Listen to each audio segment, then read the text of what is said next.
द्वितीय पाठ 8 शीर्षक है मसूरी की यात्रा।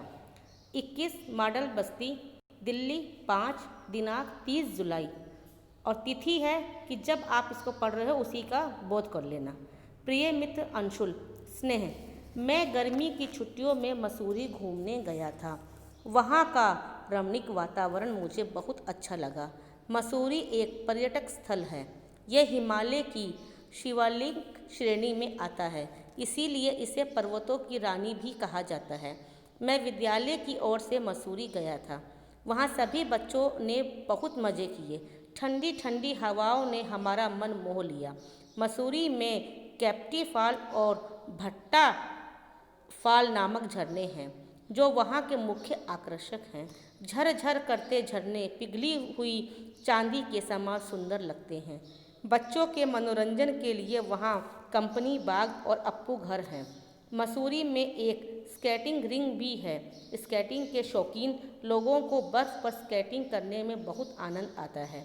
हम ट्रॉली में बैठकर गन हिल तक गए। पहाड़ों के बीच चलती ट्रॉली में बैठना बड़ा रोमांचकारी था। दूर दूर तक बर्फ से ढके पर्वत बड़े ही मनमोहक लग रहे थे। मसूरी की सुंदरता का वर्णन शब्दों में करना संभव नहीं है। तुम भी एक बार मसूरी अवश्य जाना।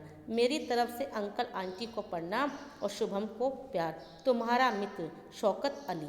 बेटा, इस पाठ में देखिए पत्र कौन लिख रहा है? शौकत अली लिख रहा है। किसको लिख रहे हैं? अंशुल को लिख रहे हैं। वो सबसे पहले इस पाठ में हमें पत्र लिखने का कि एक तरीका मिला कि अगर हम अपने मित्र को पत्र लिखते हैं तो हमें कैसे लिखना है, कहाँ उसका पता लिखना है, कहाँ पे किसको लिखना है उसका नाम, और जिसने लिखा है उसका नाम। पहले तो हमें इस मैनर का, इस पैटर्न का जो तरीका है लिखने का वो हमें ज्ञात हुआ। उसके बाद उसने मसूरी की वातावरण का इतना रोमांचक वर्णन किया है कि जिससे पढ़ने पे ये लगता है कि हम लोग भी गर्मी में मसूरी जाएं।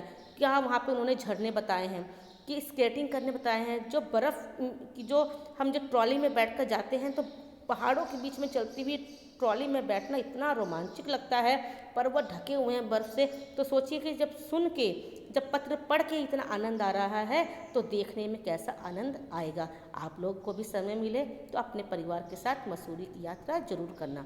इस पाठ को आप स्वयं ही अध्ययन करें, इसको पढ़िए और इसमें कुछ शब्द अर्थ हैं, जैसे प्रिय का अर्थ है प्यारा, मनोरंजन का अर्थ है मन को बहलाना, आनंद का अर्थ है खुशी, रमणीक का अर्थ है मनोहर, स्केटिंग का अर्थ है बर्फ पर फिसलना, मनमोहक का अर्थ है मन को मोहने वाला, आकर्षक का अर्थ है खिंचाव, शौकीन का अर्थ है शौक रखने वाला। इस पाठ के माध्यम से आप जितने भी मौखिक या लिखित अभ्यास हैं उसे आप स्वयं ही समाधान कीजिए। जैसे गर्मी की छुट्टियों में शौकत कहाँ घूमने गया था, तो शौकत कहाँ घूमने गया था? वह मसूरी घूमने गया था। मसूरी को पर्वतों की रानी क्यों कहा जाता है? क्योंकि मसूरी ये हिमालय की शिवालिक श्रेणी में आता है, इसीलिए इसे पर्वतों की रानी कहा जाता है। मसूरी में स्केटिंग रिंग में लोग क्या करते हैं?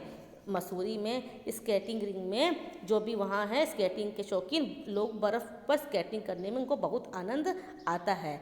तो ये सब जो प्रश्न के उत्तर हैं ये आप अपने आप ही, जब आप पाठ आपको समझ में आ जाएगा तो आपको इनको उत्तर लिखने में कहीं समस्या नहीं आएगी। शौकत ने पत्र कहाँ से और किसे लिखा? शौकत ने पत्र कहाँ से लिखा था? शौकत ने पत्र अपने घर से किसको लिखा था? वो अंशुल को लिखा था। शौकत ने पत्र अंशुल को लिखा था। तो इसने कहा है मैं गर्मी की छुट्टियों में मसूरी घूमने गया था, तो उसने किसका वर्णन किया है? मसूरी का।